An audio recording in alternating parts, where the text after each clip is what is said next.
stepped off the transport ship onto the Stellar Academy platform, and immediately felt the weight of every eye in the landing bay upon her. She was small compared to the beings around her. Her skin was pale. Her hair was dark and straight. She wore simple gray clothing that made her look even smaller. The other students who had arrived before her stood tall, confident, and covered in features that marked them as superior. They gleamed with bioluminescent lines that ran across their skin like liquid gold. They stood with their heads held high, their amphibious bodies moving with calculated grace. The saurians towered above everyone, their scaled hides reflecting the station lights in shades of emerald and crimson. Was human, she was from Earth, and Earth was a planet that no one in this galaxy took seriously. An Academy official, a tall woman named Director Hale, walked past without stopping. She did not even look at her.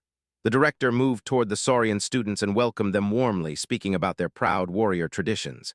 She congratulated them on their intellectual achievements. When she finally noticed standing alone with her single bag of belongings, she said only, "Ah, yes, the Earth transfer. Welcome to the Stellar Academy. Your dormitory assignment is in the file sent to your personal device." That was all. Picked up her bag and made her way through the academy halls. The architecture was breathtaking. Curved walls of white metal rose high above her head. Corridors connected in impossible angles. Holographic displays showed star systems, scientific equations, and cultural achievements from across the galaxy. The academy was a place of wonder, but felt like a ghost moving through it. Students hurried past her without acknowledgement. Some wrinkled their noses slightly, as if the very air around her was wrong. She found her assigned dormitory. It was a small room with 2 sleeping platforms, 2 study desks, and a large window that looked out toward the distant stars. One of the platforms was already claimed. Personal items sat on the desk. Knew immediately that this room was shared and that her new roommate would not be happy about it. She did not have to wait long to find out. Melissa entered the room an hour later. She was, with smooth blue-gray skin and large eyes that blinked in the vertical fashion of her species. Her movements were precise and efficient. When she saw, she stopped in the doorway. "You are my new roommate," Melissa said. It was not a question. "Yes," replied. I'm from Earth." Melissa's eyes narrowed. "Earth, that primitive world in the outer territories." "That's the one," said. Melissa did not offer her hand. She did not smile. She simply said, "You will respect my study time. The academy expects perfection. I will not have my grades affected because my roommate is a distraction. I also prefer silence after evening meal. Is this clear?" "Clear," said.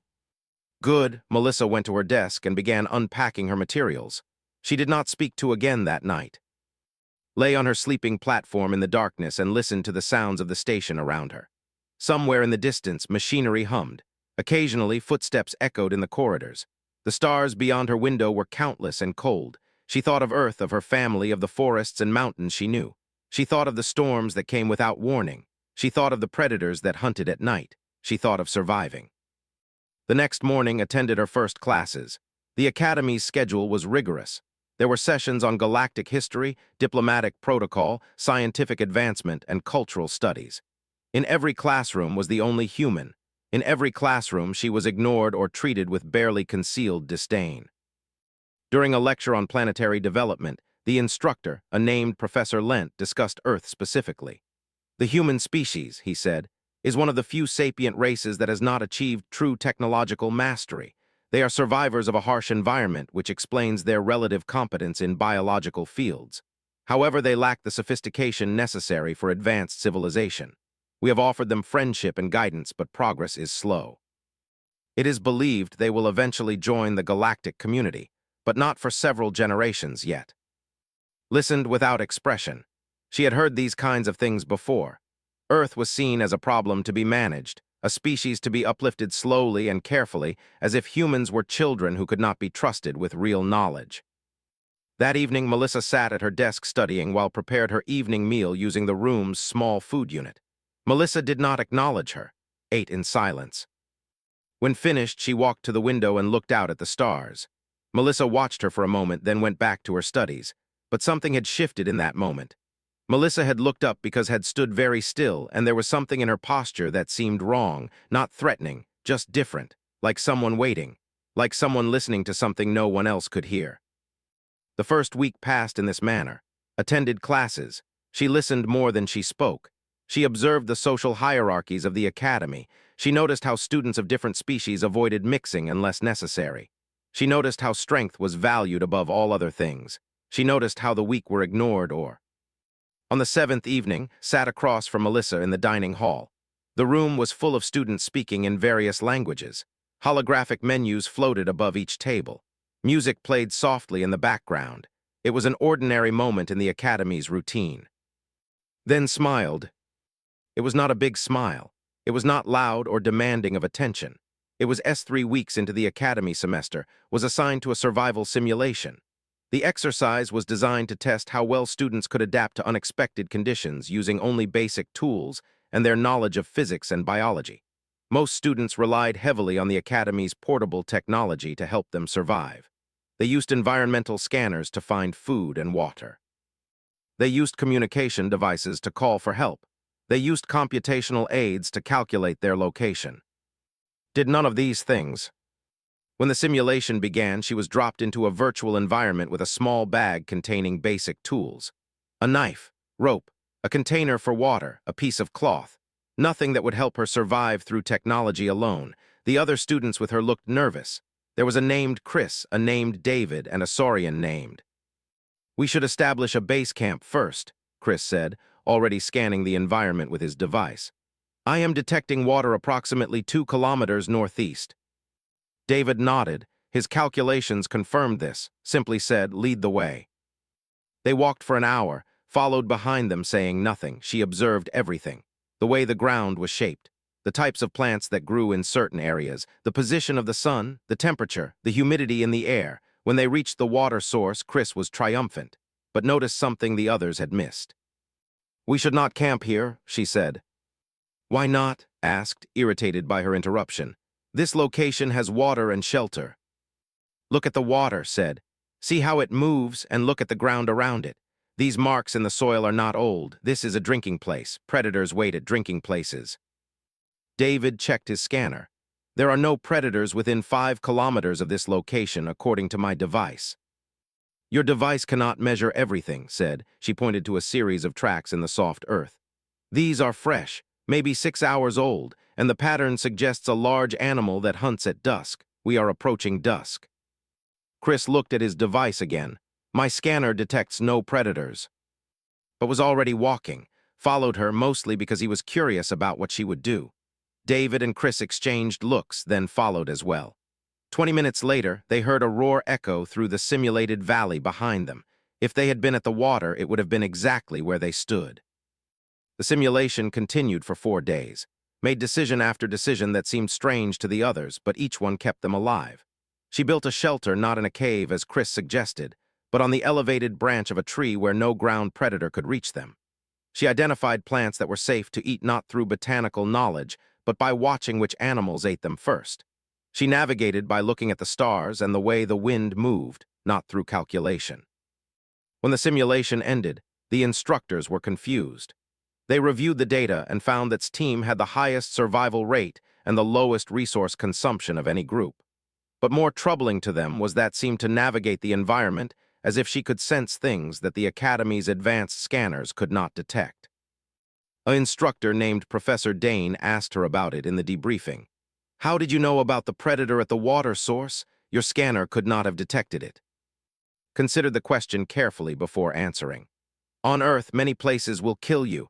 You learn to read the signs, the shape of the ground, the behavior of smaller animals, the sound of the wind. You learn that technology is helpful, but it can fail, so you learn to see what your machines cannot show you. Professor Dane made a note. He did not say anything, but his expression was troubled. The second incident happened in combat training. The Academy required all students to learn basic fighting techniques, even though most diplomatic and scientific work did not require combat skills. Had never been the strongest student in any class. Her muscle development was inferior to most other species, but strength was not the only thing that mattered in a fight. During a training session in the zero-gravity chamber was paired with a large Saurian named. He was the same Saurian from the survival simulation, and he was confident. He had defeated every opponent he had faced at the Academy, was barely half his size. The other students watching assumed the match would be over in seconds. Attacked immediately, He was fast for his size, but in zero gravity, speed was not the most important thing. Position was, leverage was, understanding how forces moved through space was critical. When tried to grab, she did not resist. Instead, she used his own momentum against him. She pivoted, seized his arm, and used the rotation of her own body to multiply the force he had already created. Flew through the chamber and crashed against the safety padding. He recovered quickly and attacked again. This time, moved differently. She moved to a position where could not bring his full strength to bear. She moved where his large body was a disadvantage. She moved like someone who had learned to fight things much larger and stronger than herself. She moved like she understood that being the weaker fighter meant becoming the smarter one. When the match ended, had won, was not badly hurt, but his pride was damaged. The watching students were silent. Humans were not supposed to win against Saurians in combat. Humans were not supposed to understand the physics of zero gravity fighting well enough to defeat a trained warrior. Rumors began spreading through the academy after that. Students whispered about when they thought she could not hear them. Some said she was dangerous. Some said there was something strange about her, something that did not match what everyone knew about humans. A few students asked their families back home if Earth was truly as peaceful and primitive as the records claimed. During this time, made one real friend. His name was, and he was human as well, but unlike had been born on a human colony world, far from Earth. He had grown up among alien species and understood their culture better than did. When he saw struggling to navigate the Academy's social landscape, he approached her in the library. "You are making people nervous," he said, sitting down across from her. "I know," replied. "It would help if you were weaker at some things," continued. "Humans are not supposed to be good at survival skills or combat strategy. It upsets the order of things." Looked at him for a long moment. "Should I pretend to be weaker?" "Probably," said, "but I do not think you will." He was right, could not pretend to be something she was not. She had survived too much. She had learned too many hard lessons. Hiding her true nature would be like pretending the predators on Earth did not exist. Became her closest friend. They shared meals together, they studied together, and slowly began asking her about Earth, told him the truth. She told him about forests that could kill you if you were not careful. She told him about storms that came without warning. She told him about the parasites and the diseases and the animals that hunted at night. She told him about surviving. One evening, a senior official from the High Council came to the Academy for an inspection. His name was Administrator, and he had authority over all diplomatic relations in this sector of space. He was tall even for a, and his bioluminescent features glowed with a soft blue light that indicated his status and importance. As he walked through the academy, he was shown various displays of student achievement. He observed classes. He spoke with instructors about their most promising students. Then, as he passed through the dining hall, he saw she was sitting quietly with, listening more than speaking. But when she looked up and saw the administrator, she smiled. It was the same smile she had given Melissa weeks before, simple and genuine and small. But in that moment, something in his mind flickered. It was the smile of someone who had already survived the unsurvivable. It was the smile of someone who understood that advanced technology and superior strength were not the same as true power. The crisis began without warning. The Stellar Academy orbited a star known as Helix 7, a relatively stable sun that had been observed for centuries without incident. But on a normal afternoon, sensors detected an unusual surge in solar activity. The star's magnetic field was destabilizing. A massive solar flare was building toward the Academy's location. Captain, the Academy's chief of operations, stood in the command center and watched the data stream across his screens. The flare was larger than anything the models predicted. It would arrive at the station in less than 2 hours. The impact would be catastrophic if they did not take immediate action. "All hands, this is Captain," he announced over the Academy's communication system. "We have a critical situation. A solar flare is approaching. All non-essential personnel report to the safe zones. All emergency teams report to your stations immediately." The Academy erupted into controlled chaos. Students and staff moved toward designated shelters. The emergency teams assembled in the command center, reviewed his options. The Academy's primary power generators were the most vulnerable. If the solar radiation damaged them, the entire station would lose power. Without power, life support would fail within hours. "We need teams in the core sections immediately," said. "The generators must be protected and shielded. I want your strongest people in those zones. Move them now. The Saurian commander assigned the largest and most powerful of his species to the generator cores. They were strong enough to move heavy shielding panels and physically reinforce weak sections. They were assigned to calculate the exact sequence of operations needed to protect the critical systems. They were placed in supervisory positions, overseeing the effort. No one assigned to any team. She stood in the corner of the command center, watching the data displays. She watched Captain direct the operation, and she watched the sequence he was ordering. She listened to the calculations the team was producing, and she saw the problem that no one else saw. The calculations were mathematically perfect, but perfect mathematics did not account for the way physical materials behaved under extreme stress. The Saurians were being sent to reinforce the generator cores using methods that were efficient and strong. But efficiency did not matter if the approach created secondary failures in the system. Force could solve many problems, but not all problems could be solved by force alone. Stepped forward. Captain, she said quietly, the plan will not work. The command center went silent. Everyone turned to look at her, stared at her with something between irritation and confusion. Who are you to question my operational plan? My name is, she said. I am a student, but I can see the problem. You can see what problem? Asked, but his tone made it clear he did not expect her to have anything useful to say. The shielding panels you plan to position will create stress fractures in the secondary containment lines. When the Saurians move them, the pressure will increase in those lines. The core will not fail immediately, but it will fail within minutes of the flare impact. The generators will shut down. The station will lose power. Looked at the calculations they had provided. The numbers were perfect. The plan was sound. He looked back at. My team has run these calculations multiple times. They are exact. I am sure they are, said. But calculations assume the materials will behave in expected ways. They do not account for variations in the actual structure of the station. When you study the Academy's original construction records, you will see that the secondary containment lines have a narrowing at location 47 beta. That narrowing is not critical under normal conditions, but under the stress your plan creates, it becomes critical. The failure cascades.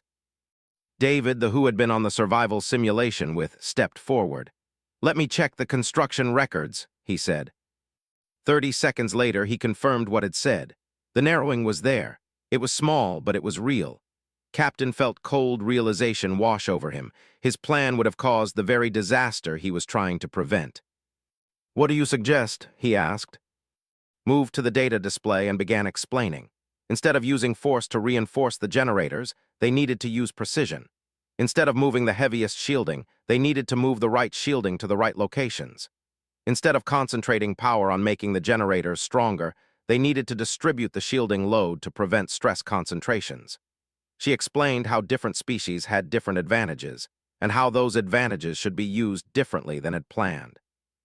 The Saurians are still essential, said, but they should move the smaller panels to the secondary reinforcement points, not the main generators.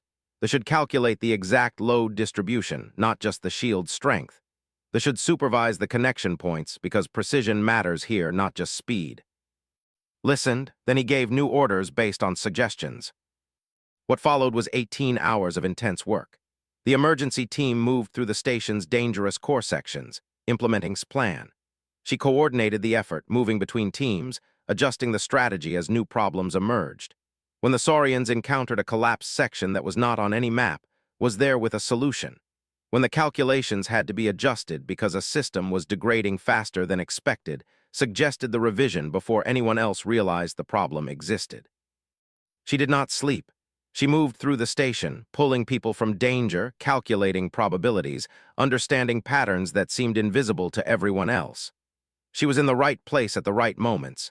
She moved with purpose, even when the situation was chaotic and uncertain. And she moved like someone who had learned to survive in a world where being in the wrong place meant death. When the solar flare arrived, the Academy's systems held. The generators did not fail. The power remained stable. The shielding protected the core sections where the team was still working. Slowly, as the flare passed, the danger subsided. The station was damaged but functional. More importantly, it was alive. In the command center, Captain stood exhausted and stared at his screens. The danger was past. The Academy was saved. He had followed the orders of a human student, and that student had saved everyone on the station. Turned to find. She was standing near the entrance to the command center, her hair disheveled, her clothes worn and stained from her time in the dangerous core sections. She looked small and fragile, exactly like everyone at the academy had assumed she was. Then she looked at and she smiled. He understood in that moment what the others at the academy had begun to understand. That smile was not the smile of something weak. It was the smile of something that had already faced death and had chosen to keep moving. It was the smile of someone who came from a world that did not forgive mistakes. It was the smile of a survivor. In the weeks after the crisis, status at the academy changed completely. She was no longer ignored. She was no longer dismissed as a weak student from a primitive world. She was something new and difficult to understand. Some students feared her, some respected her. Almost all of them were uncertain how to interact with her. Melissa, her roommate, finally broke the silence between them one evening. She found sitting at the window, looking out at the stars as she did most nights. "You need to tell me the truth," Melissa said without preamble. "What is Earth really like? Because no planet that simple would produce someone like you." Turned from the window, she looked at Melissa for a long moment, then she decided the time had come to speak honestly. "Come with me," she said. She led Melissa to the observation deck, a large chamber that looked out into space. The stars were brilliant and distant. The station rotated slowly around them, a small island of safety in an infinite void, and Melissa stood alone at the transparent wall. "Earth is not like other worlds," began. "Most planets that develop intelligent life are relatively stable. They have predictable climates. They have reasonable ecosystems. Earth is none of these things. The weather is violent. Storms come that kill thousands. Earthquakes destroy cities. Floods wipe out entire regions. The temperature changes more dramatically than almost any other inhabited world." Melissa listened without interrupting. "The disease is also different," continued. "Every few hundred years, new diseases emerge. They kill millions before humans learn to fight them, and the predators. Earth's predators are efficient. They hunt. They kill. They have no mercy. If you are weak on Earth, you die. If you are sick, you die. If you are not paying attention, you die." Pointed toward a particular star system visible through the transparent wall. "I grew up in a place where the weather could change in hours, where predators hunted at night, where disease was always a possibility. My family taught me to read the signs, to understand what the environment was telling me, to know when danger was coming, to move carefully, to never waste energy on panic, to think first and act second." Melissa realized something as spoke was not describing a place. She was describing a teaching method. She was describing an education that happened not in classrooms but in the simple act of surviving. "That is why you can see problems others cannot," Melissa said. "You were trained since childhood to observe danger, to predict what would happen next, to understand patterns." "Yes," said simply, "but it is more than that. Humans learn to care for each other because isolation is death. We learn to trust our instincts because our instruments can be wrong. We learn to be flexible because the world is not predictable. We learn to smile even when things are terrible because giving up is not survival." That night, Melissa told other students what had shared. The story spread through the academy. Slowly, the perception of shifted. She was no longer feared as something predatory. She was respected as someone who had survived something that would have destroyed easier species. Students began asking for help. Some came to her with study problems. Some came to her asking for advice about relationships and social conflicts. Some came to her simply to understand what she was thinking. Helped when she could, speaking carefully, always aware that her perspective was different from theirs. Brought to a secure communication terminal one afternoon. He had set up a private connection to Earth. When the connection stabilized, saw her family for the first time since arriving at the academy. They appeared on the screen, small and distant. Her mother, her father, her younger siblings. They were in a home she had not seen in a year. Behind them, she could see the forest of Earth through the window. The green was so vivid it almost hurt her eyes. The air looked thick with moisture. The sky was not the clear darkness of space, but the pale blue of atmosphere. Her mother said, and her voice was warm, "We are so proud of you. The Academy reports said you helped save the station during a crisis. That is what humans do. That is what you do." Felt something break inside her. She had been so focused on surviving at the Academy, on adapting, on learning, on proving herself. She had not allowed herself to miss her family. She had not allowed herself to feel homesick.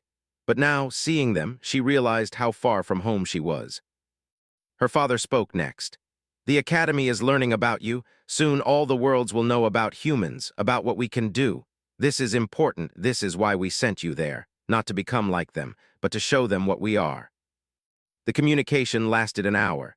Listened as her family told her about life on Earth, about the village where she had grown up, about the school she had attended, about the forest she had walked through thousands of times, about the storms she had survived, about her friends and neighbors, about home. When the connection ended, sat in silence for a long time. Found her there 2 hours later. He sat beside her without speaking. "Do you miss Earth?" he asked eventually. "Very much," said, "but I cannot go back yet. I came here for a reason." "What reason?" asked. "To show them," said. "To show them that humans are not primitive, that we are not simple, that we have something valuable to teach, that we belong here." 3 weeks after the crisis, was asked to speak to a class of younger students about her experience during the emergency. She stood before 20 young aliens from various species and spoke simply about what had happened. She did not exaggerate. She did not make herself sound more heroic than she was. She simply explained that she had seen a problem and offered a solution. But when the presentation ended, the young named Emma asked her the question no one else had asked directly. "Are you afraid? When you realized the plan would fail, were you afraid?" Thought about this carefully. "Yes," she said. "I was afraid, but I was also certain. I could see the problem clearly. I knew what the solution was, so I spoke. When you know something is true, you must say it, even when you are afraid." The class was silent, and in that silence the young students understood something fundamental about humans. Humans did not have superior strength or superior intelligence, but humans had something else.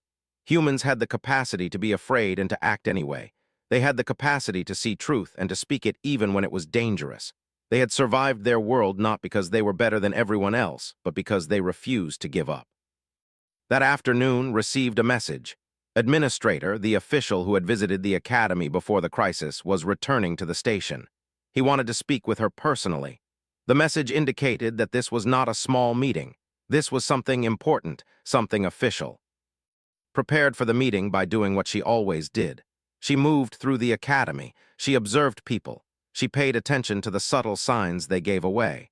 She read the environment the way she had learned to read the forests of Earth. She understood that whatever was coming, she needed to be ready. That evening she sat with Melissa in their shared room.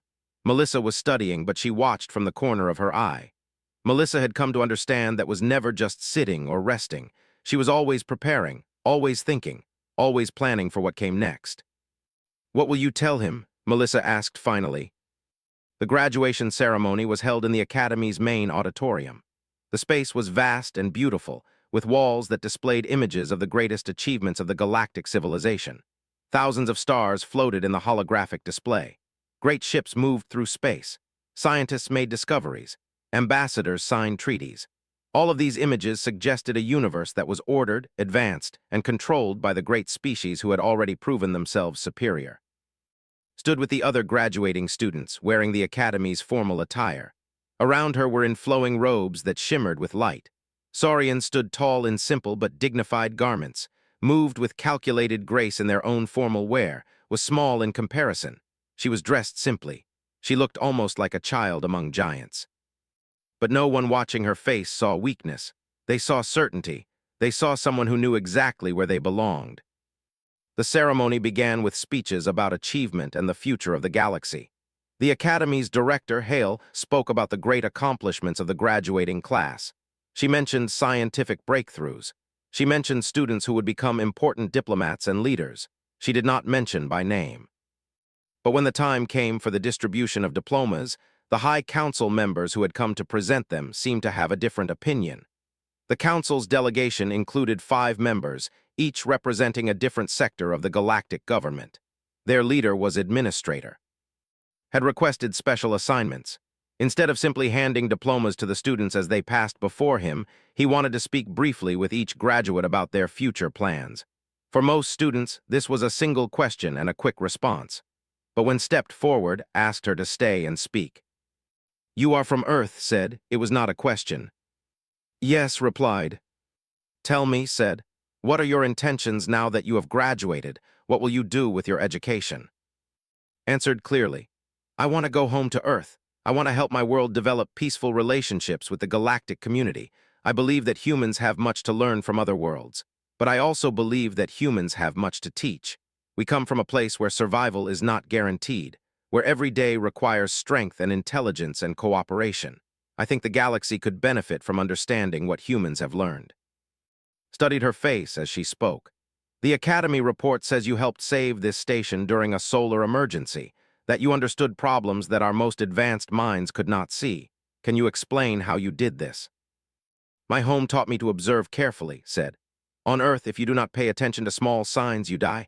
If you do not understand how systems work and how they fail, you die.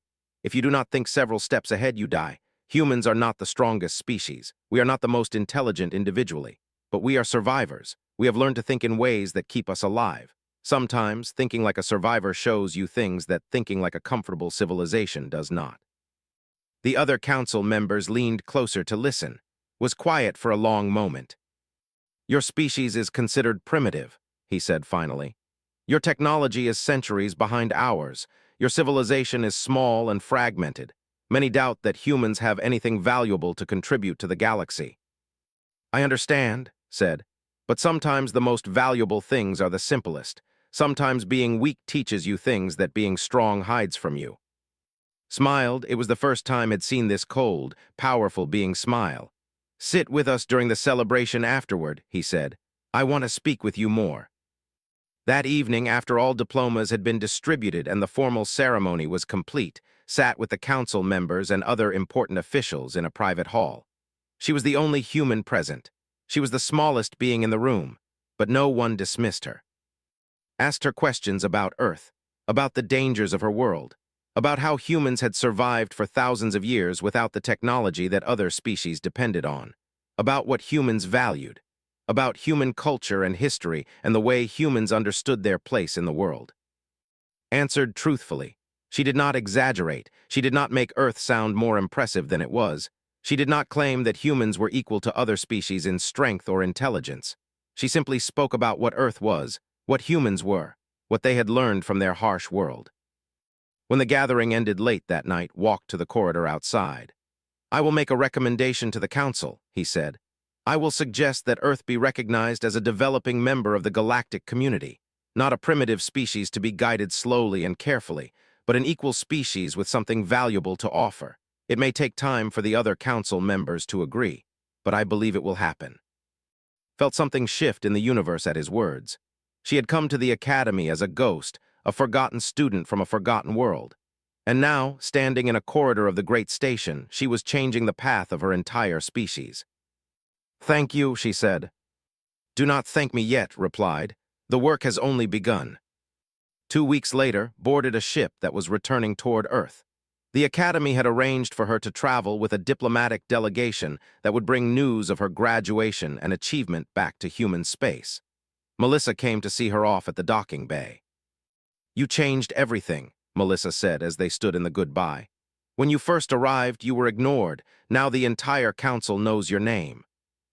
I did not change anything, said. I simply did what I could do. I observed. I offered solutions. I smiled. Melissa hugged her, which was not a typical gesture for her. But Melissa had learned many things from over the time they had shared a room. Was also there to say goodbye. He hugged as well without hesitation or awkwardness. You made it, he said. You came to the academy and you survived. Earth teaches you to survive, said. That is what I am. Boarded the ship and moved toward the observation deck as it pulled away from the academy. The station grew smaller. It became a point of light among the stars. And then it was gone, and she was alone in the vast darkness of space, traveling home. She stood at the window and looked out at the stars. They were cold and distant, but they were beautiful.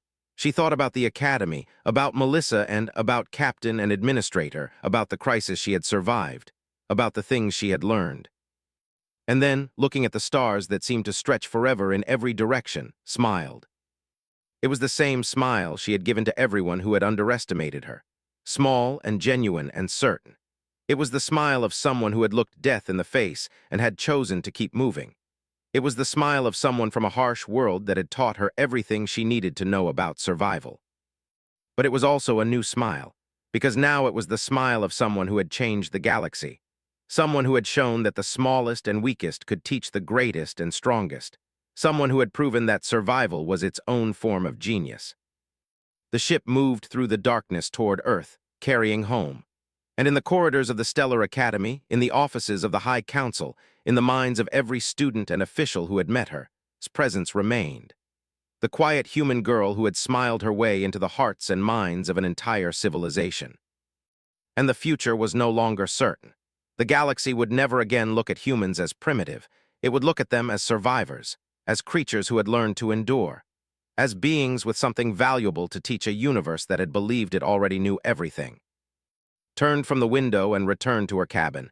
She had classes to review. She had messages to send to Earth. She had a future to prepare for, because understood one thing above all else. The work was not finished. The smile had changed the moment, but the real change would come from what humans did next. And on Earth, in a small village surrounded by forests, her family watched the stars and waited for their daughter to come home. "I do not know yet," said, "but I will know when the moment comes. That is what Earth teaches you. The answers come when you need them, not before."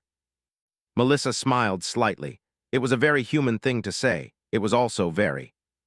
Captain had commanded teams in emergencies before. He had directed operations during hostile actions and natural disasters. But he had never relied on the judgment of someone he did not know, someone from a species he considered primitive, someone whose confidence should have seemed absurd. And he had never been proven more right for trusting his instincts. As walked out of the command center to find rest, every person there watched her go. And every person there understood that the young woman from Earth was something far more dangerous and far more valuable than any of them had initially believed. That smile stayed with him long after he left the academy, and for the first time began to wonder what humanity was truly capable of. Small and genuine and completely natural, but it was the kind of smile that did not match her small frame, her quiet voice, or her careful movements. It was the kind of smile that suggested she was looking at something beyond the moment, something in the future, something inevitable. Melissa felt the smile land on her like a weight. She looked up from her food, and for just a moment she saw something in its expression that made her pause. There was no malice in that smile. There was no weakness either. There was something else entirely. There was the smile of something that had already survived things that would have destroyed lesser creatures. There was the smile of someone who had read death in the darkness and had kept walking anyway. Melissa looked away and continued eating, but her hand was shaking slightly. That night she lay in her sleep platform and thought about that smile. She tried to focus on her studies, but the memory of it remained. The other in the academy were brilliant. They could calculate trajectories of distant stars. They could solve problems that had stumped the greatest minds in the galaxy, but none of them had ever looked at Melissa the way had looked at her in that moment. None of them had ever smiled like they understood something dangerous that Melissa did not. Melissa told herself this was nonsense, was just a human from a primitive world. She was nothing to fear. And yet, as sleep came, Melissa found herself listening to breathing in the darkness, wondering what kind of world it took to teach someone to smile like that.